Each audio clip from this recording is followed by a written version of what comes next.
Hello friends, मी आहे किरण आणि आज आपण करणार आहोत ग्रीन पीस रेसिपी. तर चला स्टार्ट करूयात आपली रेसिपी.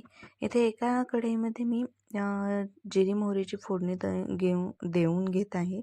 त्याचप्रमाणे मी इथे करी लीव्ज यूज करणार आहेत.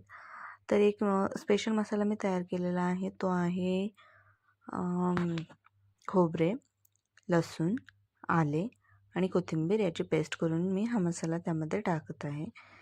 त्याच्यानंतर आपण अजून एक मसाला तयार करणार आहोत. त्यासाठी आपल्याला कांदा आणि टोमॅटोची पेस्ट करायची आहे भाजलेल्या.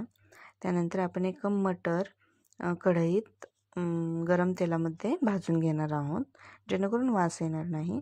इथे कांदा आणि टोमॅटोची पेस्ट मी तेलामध्ये परतून घेऊन झालेली आहे माझी.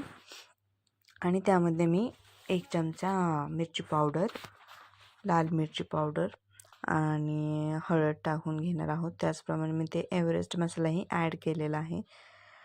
त्याप्रमाणे तुम्हाला जो मसाला आवडतो भाजीमध्ये तो पण तुम्ही ॲड करू शकता. माझा इथे एव्हरेस्ट मसाला, मटन मसाला असतो तो मी ॲड केलेला आहे.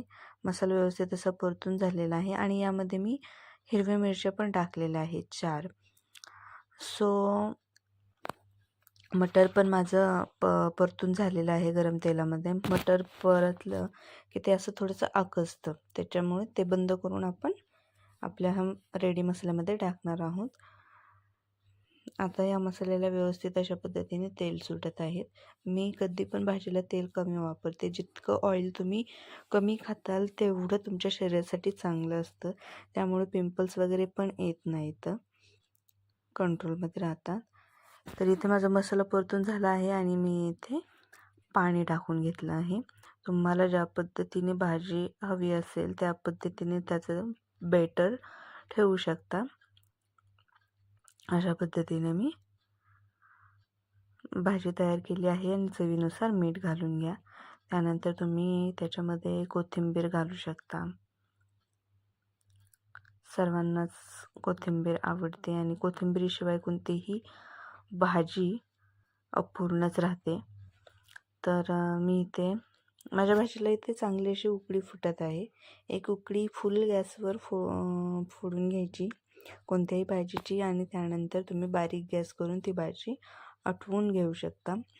त्यामुळे भाजीला चव जास्त चांगली लागते बारीक गॅसवर जर तुम्ही ती आटवून घेतली तर. मी इथे कोथिंबीर व्यवस्थित अशा पद्धतीने टाकलेली आहे आणि ही माझी मटरची भाजी रेडी झालेली आहे. अशा पद्धतीने तुम्ही घरी मटरची भाजी करू शकता. तुम्ही लाईक, शेअर आणि सबस्क्राईब करा माझ्या यूट्यूब चॅनलला. थँक्यू.